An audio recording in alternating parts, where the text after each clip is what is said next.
जियो।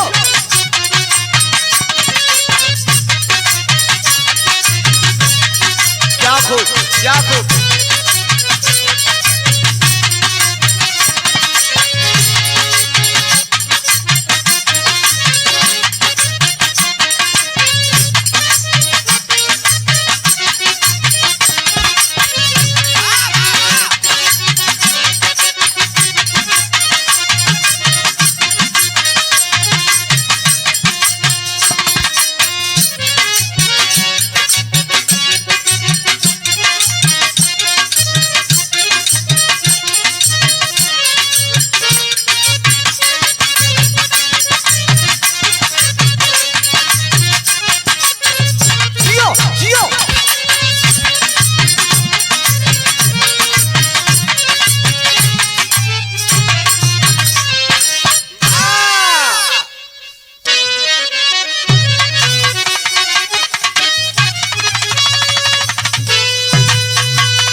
अच्छा बाबूजी,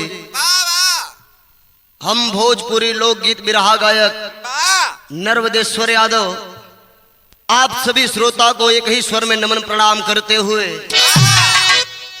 एक बिरहा आप लोगों के बीच में भेज रहा हूं। जो गलतियां होंगी त्रुटियों को विसारते हुए हमारी सेवा को कबूल करेंगे। 4 लाइन भूमिका में कवि जी भाव को लिखते हैं। कैसे मास्टर?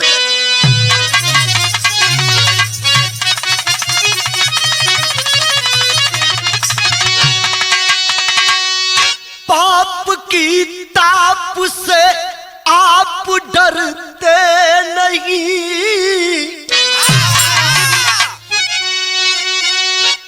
कांप जाती है धरती करम देख कर।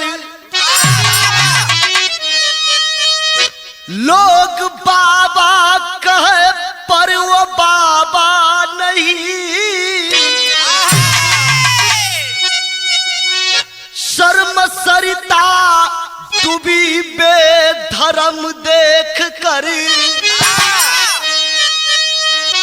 राजनेता चहेता बने ढोंगी की।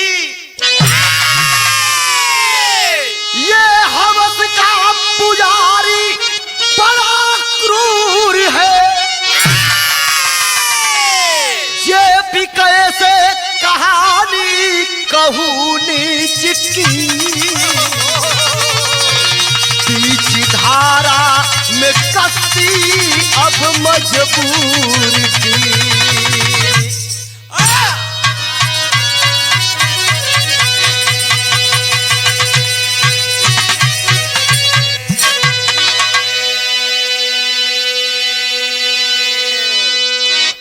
तो ये भी कैसे कहानी कहूं नीच की। और बीच धारा में कश्ती अब मजबूर की। ए भैया हो, एक धरती पर राम कृष्ण और महान संतों ने जब जब संतन का जन्म लेवे का मन करेला तो भारत की धरती पसंद आवेले। लेकिन बिरहा में बड़ी खूबसूरत एक लाइन कवि जी गजल का भाव लिखत हुआ। कबन गजल बा भैया?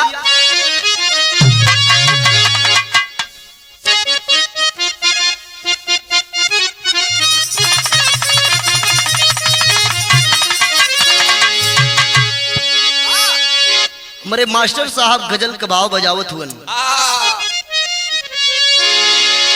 कौनो आशिक अपनी मासूका से कहले बा, या फिर कौनो मासूका अपना आशिक से कहले बा।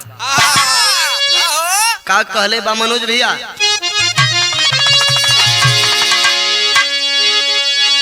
कि हमरे दिलवा के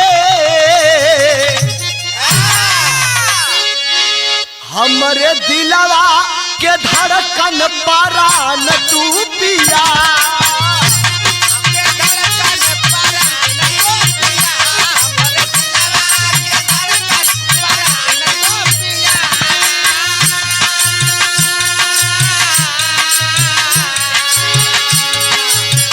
हमरे दिलवा के धड़कन परान तू पिया। जा हमरो उम्र लेके हमर जान तू जिया।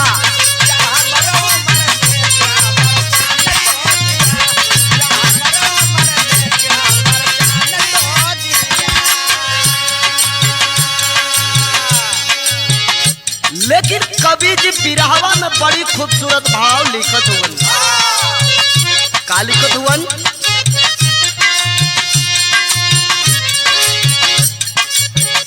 चेला है आसाराम का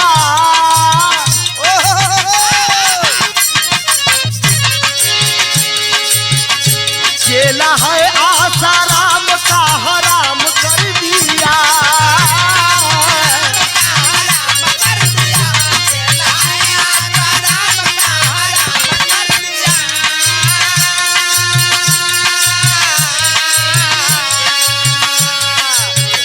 चेला है आसाराम का हराम कर दिया। हिंदू धर्म को पापी बदनाम कर दिया।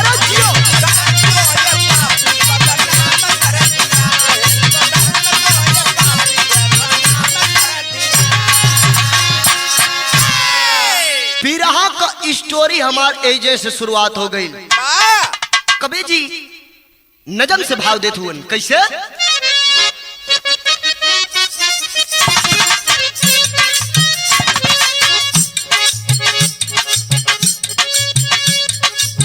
शहर नासिक में जहाँ पंचवटी कूटी है,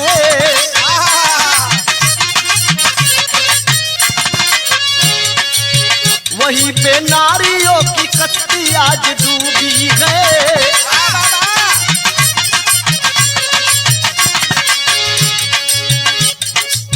लुटेरा इज्जत का ढोंगी बाबा सयाना है।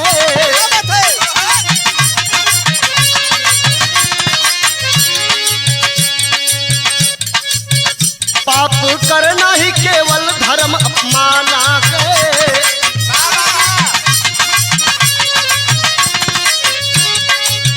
कहानी कहाँ का बा? केकर कहानी बा? रउआ सभे गौर करो। मीरपुर गांव में अशोक की पैदाइश है।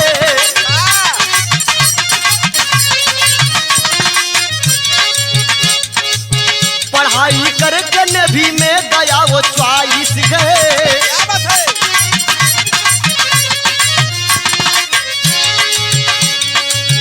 किया जब नौकरी भाई भाषा का ज्ञान हुआ। किया जब नौकरी भाई भाषा का ज्ञान हुआ। बना है जो भी बनी विद्या पर अपमान हुआ।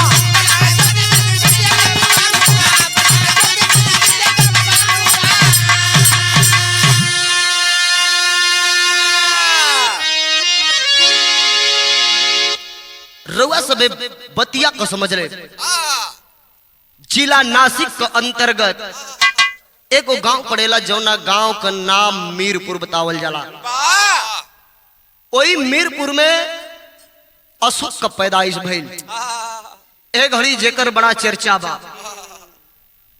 अरे बाबू अशोक पढ़े लिखे में बड़ी होनहार रहल। पढ़ला लिखला के बाद माई बाबू सपना सजा के लइका का तैयारी करवलन। कहला का मतलब लइका मर्चेंट नेवी में नौकरी पा गई। अरे अशोक बड़ी खुशहाल हो गई। नौकरी पैला के बाद सेवा का दौरान 100 से अधिक देश का भ्रमण कैलस। जब देश का भ्रमण अशोक खरात करे लगल, ऐसा अनेक अलग अलग देश में जाए लगलन। अनेक अनेक भाषा सीखे को मिले लगल। प्रमाण मिलता है मनोज भैया के अशोक खरात ने लगभग 20 से 25 भाषाओं का ज्ञान प्राप्त कर लिया। जब गौआ घरवा में छुट्टियां पर आवे ये फेंकू उस्ताद, जब छुट्टियां पर आवे तो गांव घर का लोग बैठे, जब बैठे तब पुरानी पुरानी पहेलियां किस्सा कहानी सुनावे लगल। लोग बड़ा ओकरे पर विश्वास जतावे लगलन। धीरे धीरे साल 2 साल बीतवला के बाद ऐ साहब नतीजा यहाँ तक पहुंचल, कहीं से ज्योतिष विद्या का ज्ञान पर प्राप्त कैले बा। अशोक खरात ऐ साहब ज्योतिष विद्या का ज्ञान प्राप्त कैलस, आइल बा गांव घर में। लोग इंतजार करे लगलन कि अशोक कहाँ मिली हन, बाबा जी कहाँ मिली हन। लोग च्वाइस लेके अशोक बाबा के पास जाए लगलन, ओ भोदू बाबा के पास जाए लगलन कि बाबा जी हमार हाथ का रेखा देखियन, हमारे तकदीर का भाग के रेखा देखियन, तो हमार तकदीर कब खुली एकरा के बताइहन। लोग भ्रमित हो के आस्था लेके ओ अशोक बाबा के पास जाए लगल। जब जो लोग जाए लगलन ऐसा आप तो भइल का विराह में कवि जी बड़ी सुंदर एक लाइन गीत लिखत हुवन। कौन तरज बा?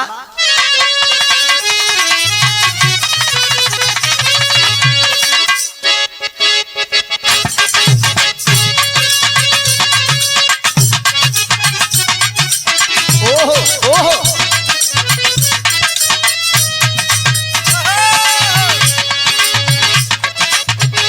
कवनो मेहरारू का मरद परदेश बस शेखर भैया एक दिन फोन लगा के शिकायत कैले में उदू नहीं का शिकायत करे अरे चूसता देवरा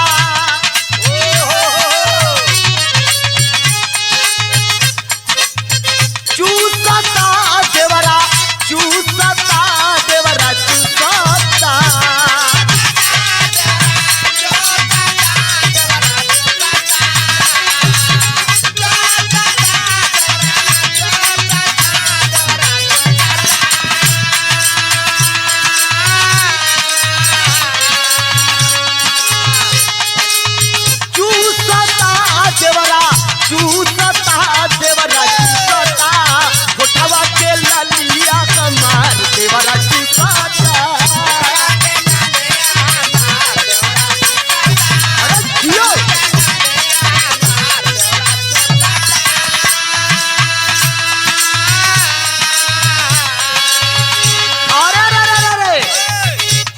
जब बाबा जी लोग इंतजार में बैठल हुए, बाबा जी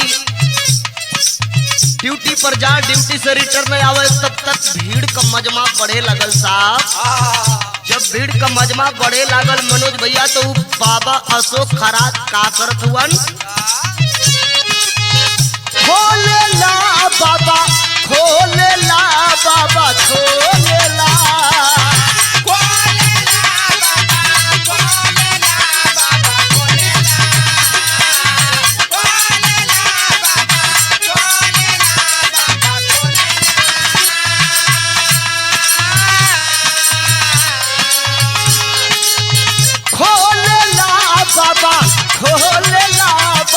खोले ला यारे गौआ में ज्योतिष के दुकान बाबा खोले ला।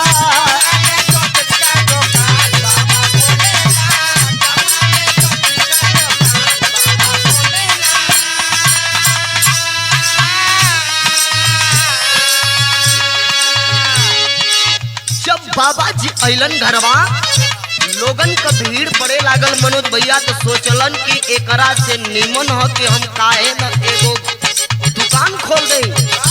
अब बैठब हाथ करे खा देखब लोगन का तकदीर भाग्य की बात बताई। ओ हो जब दुकनिया खोल के बाबा जी बैठत हुए शेखर भैया वो समय का होके लागल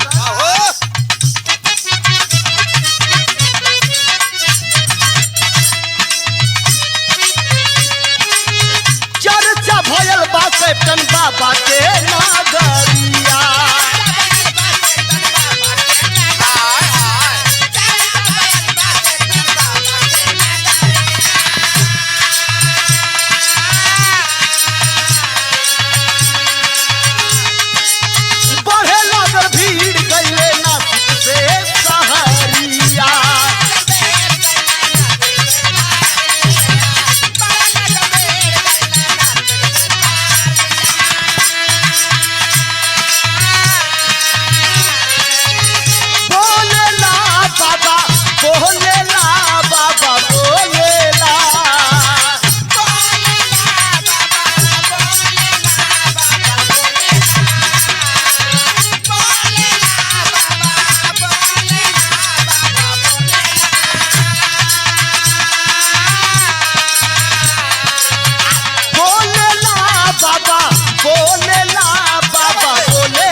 आए बाबू बतिया के रउआ सबे समझ ले।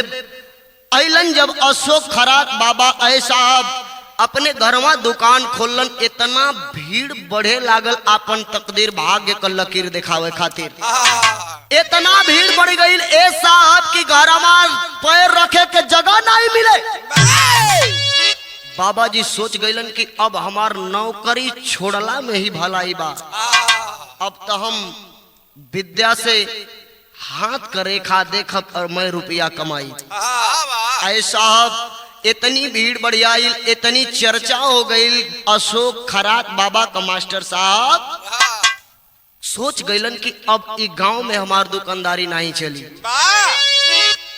तुरंत तैयारी कैलन, नासिक शहर में जाके बढ़िया एगो व्यवस्था अपन घर देख करके वही में शिफ्ट हो गईलन। बोर्ड लगा दिहलन अपन। भीड़ जब बढ़ियाए लगल, धीरे धीरे चर्चा पूरे नगर में हो गई, पूरे नासिक शहर में चर्चा फैल गई। बड़े बड़े लोग आवे लगलन। जब आवे लगलन तो एगो और खेला होके जात बा। वो कौन खेला भइल, कौन घटना घटल, बिरावा में एक लाइन फिर तरज लग गई।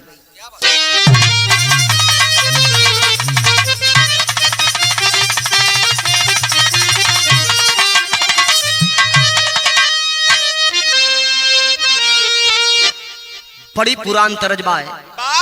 ए तरज के स्वर्गीय श्री रामदेव गुरु जी गावा है। कैसे गावा? तरे नरिया रवा के बाजी, अरे तरे नरिया रवा के बाजी, ऊपर शाम के नाल जाईदा।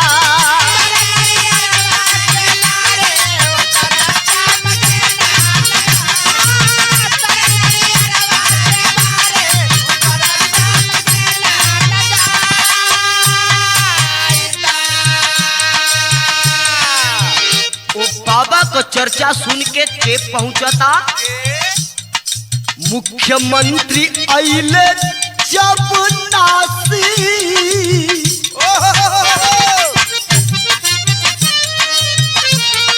मुख्यमंत्री आइले जब नासिक, त आशिक का बाजल बस्तूती।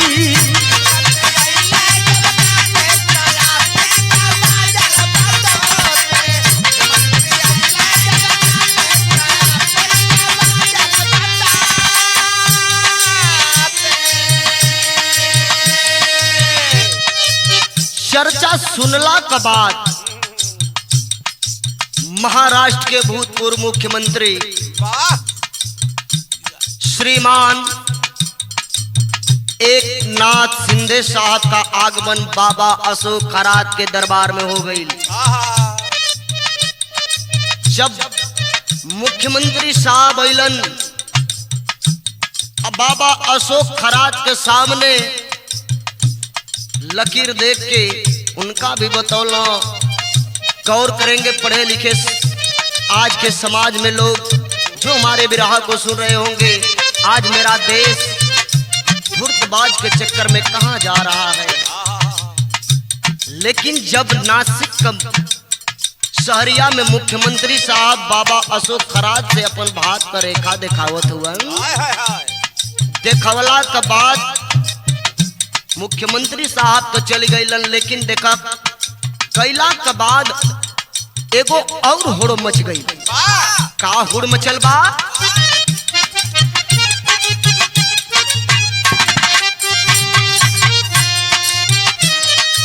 आइया सब साहब शासन का तंत्र हो,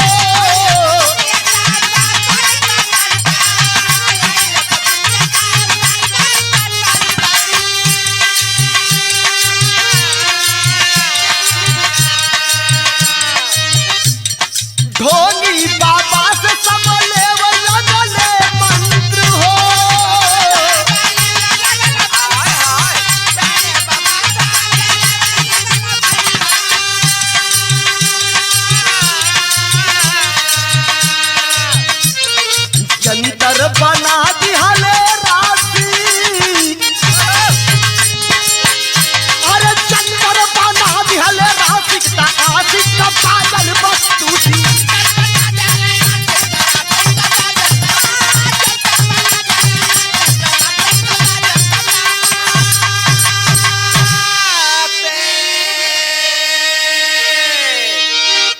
ऐ साहब बाबा अशोक खरात के दरबार में बड़े बड़े पढ़े लिखे लोग, बड़े बड़े अफसर, आईएएस पीसीएस रैंक के अधिकारी साहब बाबा के दरबार में आने लगे।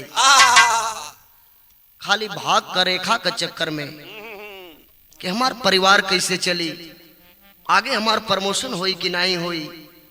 कहीं कहीं बाबा अशोक खरात वही तुक्का में एक लोगन का सही भी हो जाए।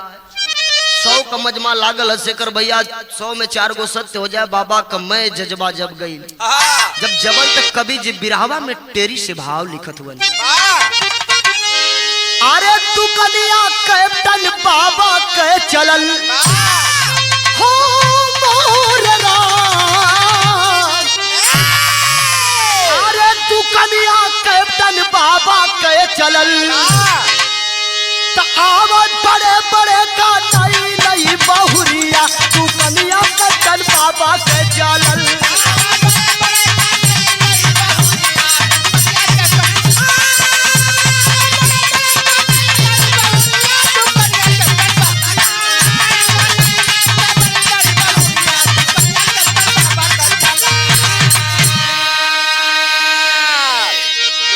देखी देखा पाप न देखी देखा लोग एक दूसरे का देख के बाबा का दरबार में भीड़ का मजमा लगावे लगलन। जब मजमा लगावे लगलन तब बाबा अशोक खरात का दिमाग बदल गई। ऐसा बाबा अशोक खरात अकेले रूम में बुला करके भाग का रेखा हाथ का देखत हुवन। एगो अपन जल पियावत हुवन शुद्ध करे खातिर के कि हमार जल पियबा तो के आराम मिल जाई। ओकरे बाद अपन जब वो जल पियावत हुवन ओकरा बाद केहू के होश का कोनो आता पाता नहीं बा। हमारे देश के अबलाओं की मर्यादा को नीलाम कर रहा है साथियों। गौर करेंगे, इतना नहीं अस्मत के साथ खिलवाड़ करते करते वीडियो का क्लिप भी रख लेता था। वीडियो का क्लिप रखने के बाद बड़े बड़े अफसरों की बीवी, बड़े बड़े अफसर की बेटी उनके फोन पर फोन करके पैसे का डिमांड करता था। कभी ने लिखे हैं, अरे कामी कुटिल कलंकित दामन, अरे कामी कुटिल कलंकित दामन कर देता नापाक। सुनो, अरे खबर जबर ना जाने दुनिया उसकी ऐसी साख सुनो। अरे गंदी पिक्चर देख के महिला रोज कटाती नाक सुनो। अरे घड़ा का पाप भरता रहता डरता नहीं है घाक सुनो। ऐ साहब अस्मत के साथ खिलवाड़ करके वीडियो को बनाता था और वीडियो बना करके पैसे का डिमांड करता था। और हमारे देश की अबलाएं मर्यादा को लेकर के किसी से यह बात को नहीं कहती है साथियों। वह दुराचारी, वह अत्याचारी बाबा अनिल खैरात अपने पैसों के डिमांड पर उतरता था और मेरे देश की अबलाएं उसकी सारी डिमांड को पूरा करती थी। उसके साथ बिस्तर सैन कक्ष में जाती थी और पैसे का भी डिमांड पूरा करती थी। लेकिन गौर करेंगे, धन्यवाद देना चाहता हूं, एक महिला हिम्मत जुटाती है। मेरे देश की एक नारी हिम्मत जुटाती है। जिस धरती पर महारानी लक्ष्मीबाई ने पैदा हुई थी उसी देश की एक अबला, एक नारी आवाज उठाती है और उठाकर करती क्या है। यहाँ बिरहा में एक लाइन तर्ज लागत बा।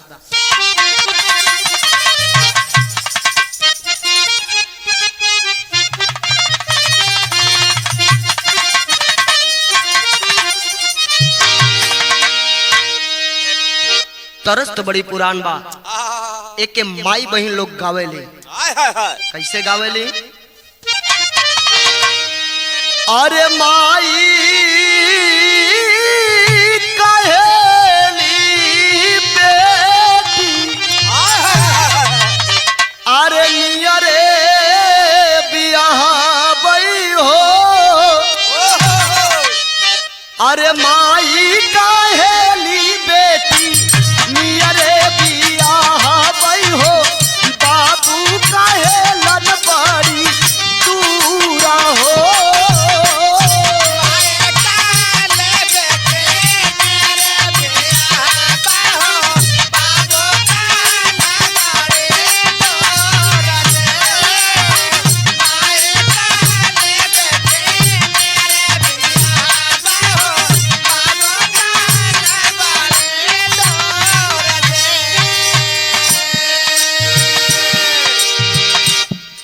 लेकिन भइल का हिम्मत जुटा के सुमन,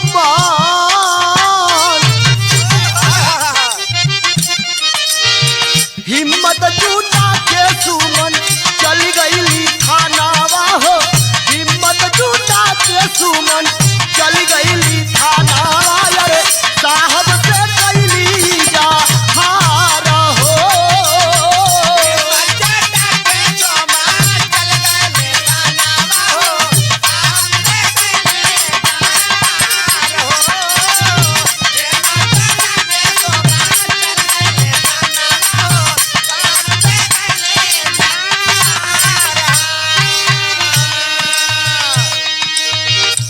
पर सुमन पहुंचली साहब तो रोई रोई बतावे लगली,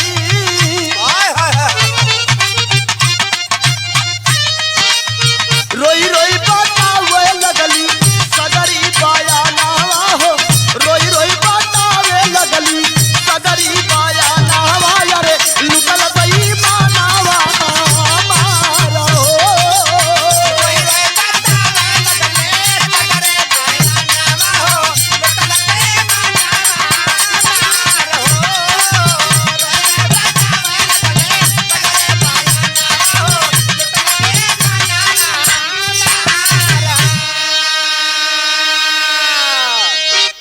जा करके सुमन थाने पर पहुंच करके रिपोर्ट लिखा देती है। लेकिन जिस बाबा के साथ बड़े बड़े ISPCS रैंक के लोग पड़े थे, बाबा की चरण धूल करके पानी को पी रहे थे, उसका कोई फरियाद नहीं सुनता है। लेकिन एक बाबा अनिल खरात का असिस्टेंट का करत हुवन, अरे नीले यादव हमके करे ब्लैक मेल हो,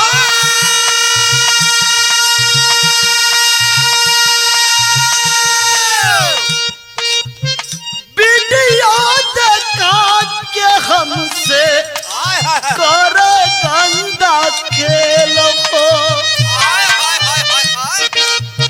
जेलवा भेजवाई साहब मानी कहानावा हो, जेलवा भेजवाई साहब मानी कहानावा हो, शोषण करत बाबा बार हो,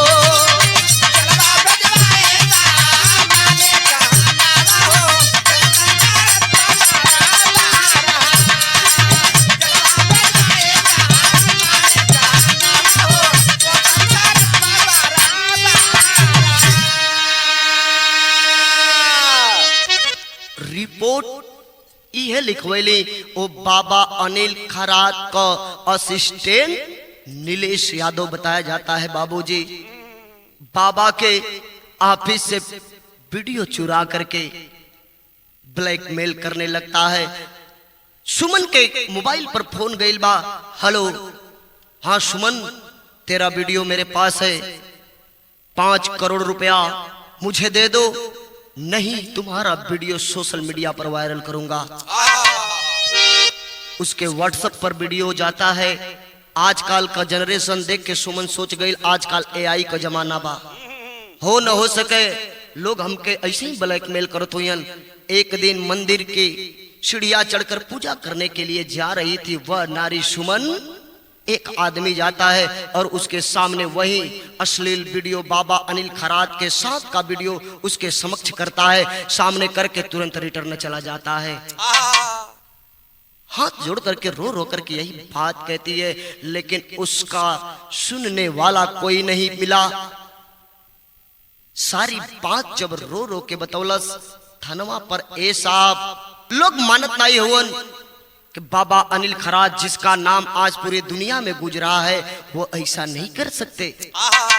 लेकिन देखबा नहु साहब उ सुमन ओई थाने का गेट पर रोवे लागल। कैसे रोवे ये हवा फिर बिरहा में एक लाइन तरज लागत बा।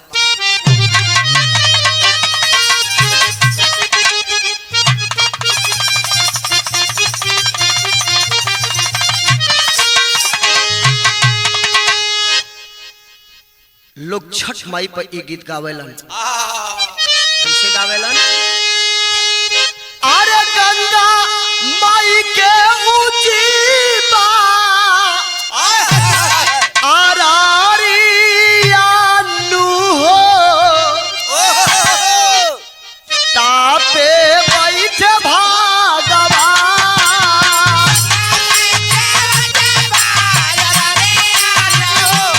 ओहो ओहो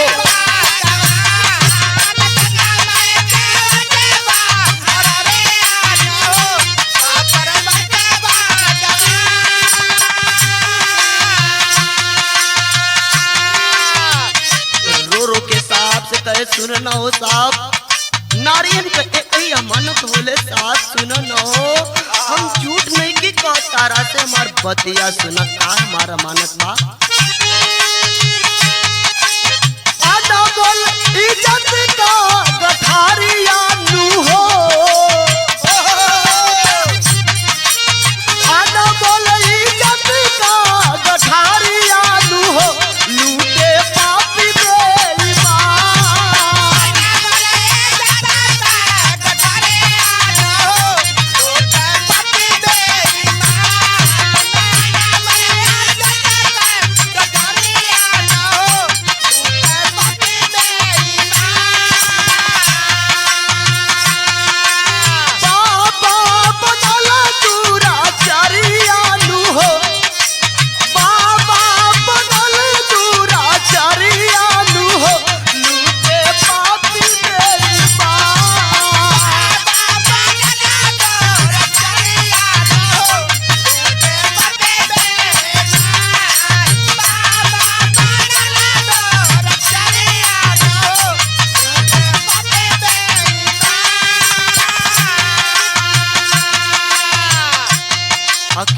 गंगा जमुना का धार बरसे, तब तक भइल का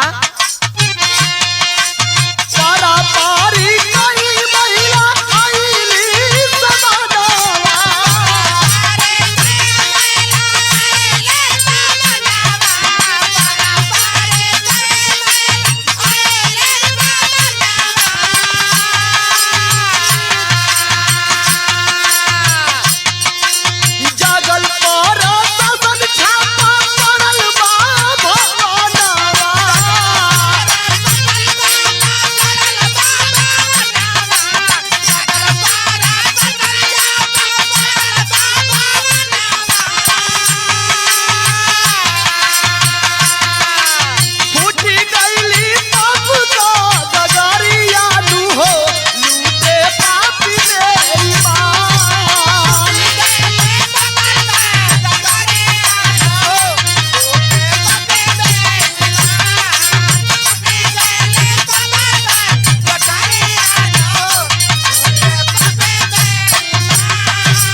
साहब सुमन का रिपोर्ट के बाद पारी पारा गुमनाम रिपोर्ट दर्ज करावे लगली।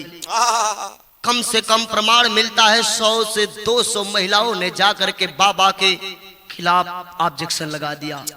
एफआईआर दर्ज, डेली रिपोर्ट जब दर्ज होके लागल साहब, तब प्रशासन का आंख खुले लागल। जब प्रशासन का आंख खुलल बा तब भइल का बिरहा में पपड़ से भाव लागल।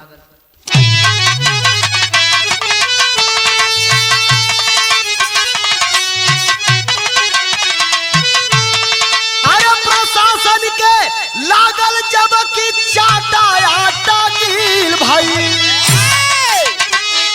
तब गरम दूध में गिर गयल बा माथा आटा गिल भाई।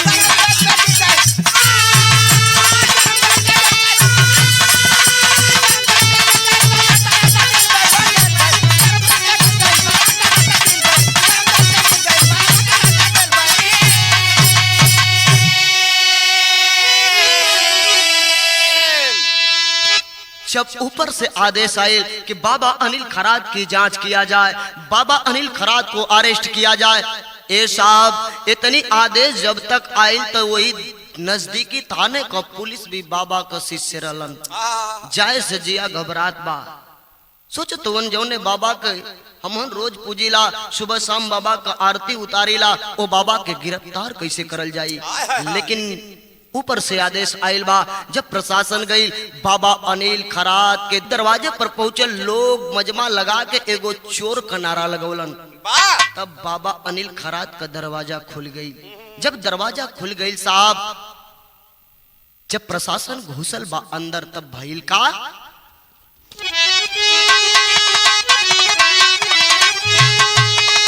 अरे करोड़पति बाबा के घर से अब मिलल बा गंदा पिक्चर हो।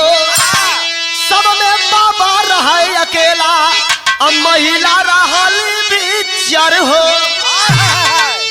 अरे तब भक्त लोगन के बीच पड़ल सन्नाटा, आटा गीला भाई।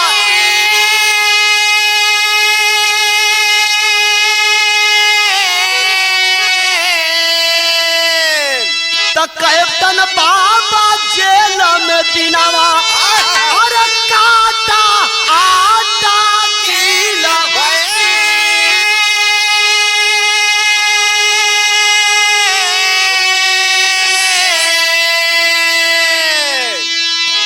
ऐसा जब पुलिस प्रशासन बाबा अनिल खरात के अरेस्ट कैले बाड़न, ओकरे बाद उनकरा ऑफिस में जा करके लैपटॉप से पेन ड्राइव जब निकालल गई, हजारों वीडियो ऐसे मिले कि मैं बयां नहीं कर सकता हूं साथियों, मैं बयां नहीं कर सकता हूं। ना तो मैं अपने गीत के माध्यम से चाहता हूं कि उस वीडियो को ना सोशल मीडिया पर भी ना दिखाया जाए तो बेटर है। बाबा अनिल खरात की यह करतूत रही। लेकिन हई देखबा, बाबा अनिल खरात जे वही थाने में गईलन, तो भइल का यहाँ कवि जी आल्हा से भाव लिखत हुए।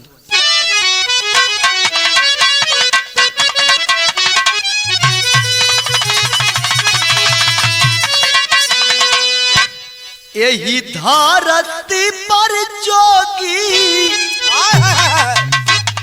अरे जति मुन रखले भैया,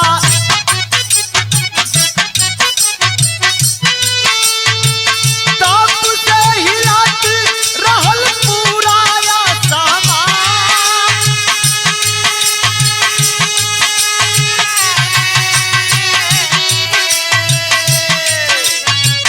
यही धरती पर रहले दादी जी उदामी साहब,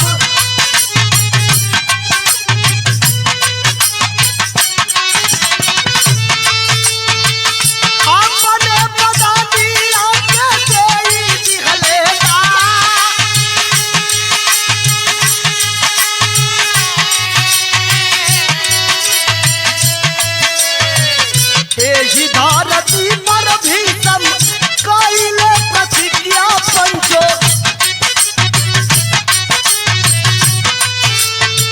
ब्रह्मचारी जीवन भर बितवले बुढ़ावा।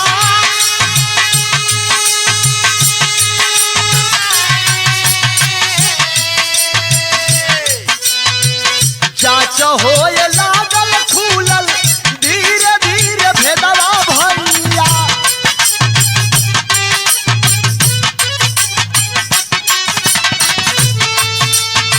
हजारों नारी के संग कैलस अपहरण।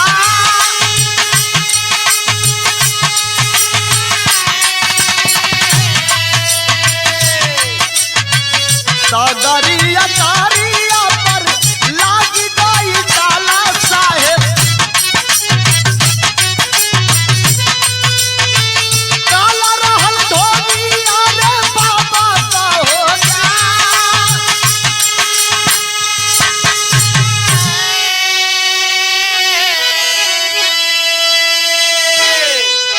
अरे बाबू, बाबा अनिल खरात के पेन ड्राइव में ऐसन ऐसन चीज मिले लागल, ऐसन ऐसन वीडियो मिले लागल, ऐसन ऐसन कॉल रिकॉर्ड का बात मिले लागल साहब कि बयान नहीं की कर सकत। अरे बाबू, लेकिन बाबा अनिल खरात के लोग अरेस्ट कैले हुन, अभी तक पूरा खुलासा नहीं है कि बाबा का लगभग लोग अनुमान लगौले बा मीडिया साहब की 1500 करोड़ से ज्यादा संपत्ति बा। जे नेवी में, मर्चेंट नेवी में कैप्टन के पद पर नौकरी करत रहल, ओ बाबा आज आपन नौकरी छोड़ के धूर्त विद्या से ज्योतिष बाबा बन के लोगन का भाग्य रेखा देखत हो। आज 1500 करोड़ संपत्ति का मालिक बन गई बा। लेकिन बारे बाबा, बारे धरती हमार भारत, ऐसन बाबा के तुरंत फांसी देवे का चाहिए, हमार जहां तक सोच बा। आखिरी में खड़ी से भाव को लिखते हैं कवि जी कैसे,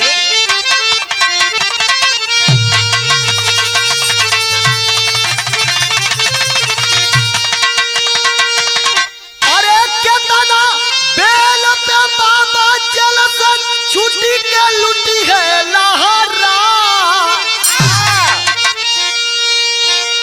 ऐसन बाट कल जुगावा झूठन का पहारा।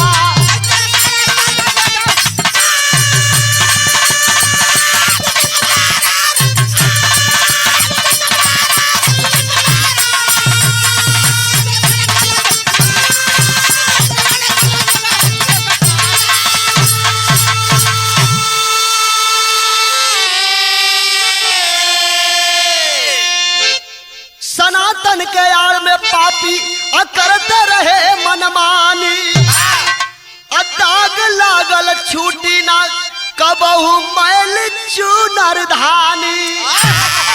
अरे ज्ञानी बन के कैलस भोगवा झूठे